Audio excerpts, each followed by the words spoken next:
Hi there, welcome to Friday's market commentary for January 9th, 2010.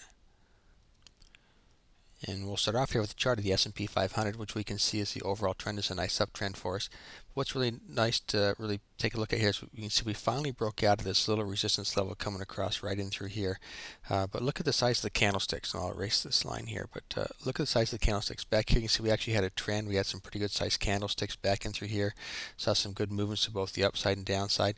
And really look at how small these little candlesticks are kind of breaking out through here. Just really tiny little candlesticks here, showing us that the volatility is starting to kind of disappear from the marketplace. And we see that volatility disappear. What it's trying to tell us is the markets aren't really sure which way they want to go. There's no real conviction. Here we had some good sized candlesticks here when we're moving higher. We had some good sized candlesticks when we're pulling back.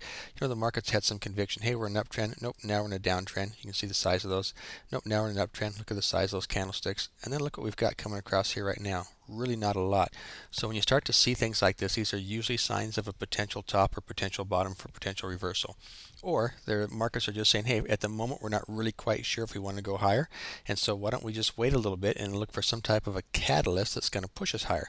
And we have earnings coming out next week, so if those earnings start coming out positive again, good chance the market's going to take right back up.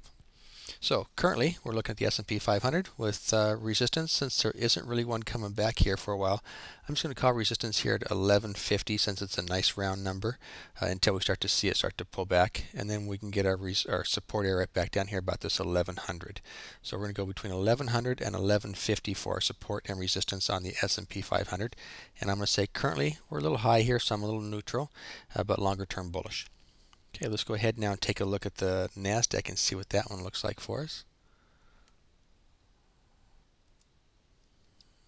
And our chart, you see overall we've got to say we're bullish, and we've got resistance. If we go back here, we have to go all the way back here to about May of 08, and we see resistance is about 2376 or 2381. Right in through there's our resistance level. So we're going to call that pretty close to another 60 points or so, where we're almost there.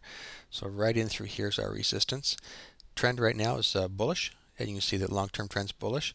I'm going to go just a little more short-term neutral. You can see the MACD's maybe starting to roll back down here, only because we had our little breakout here, had the breakout, already have rallied up a little bit. So let's see if we can't get a slight pullback. Anywhere a bounce above 2200 here, any bounce above 2200 here, which we'll call support, will be next bullish move. So for the meantime, short term I'm neutral, longer term bullish, looking for any kind of a bounce above 2200 to go back into a bullish trade on the NASDAQ. All right, hope that helps. Good luck with your trading.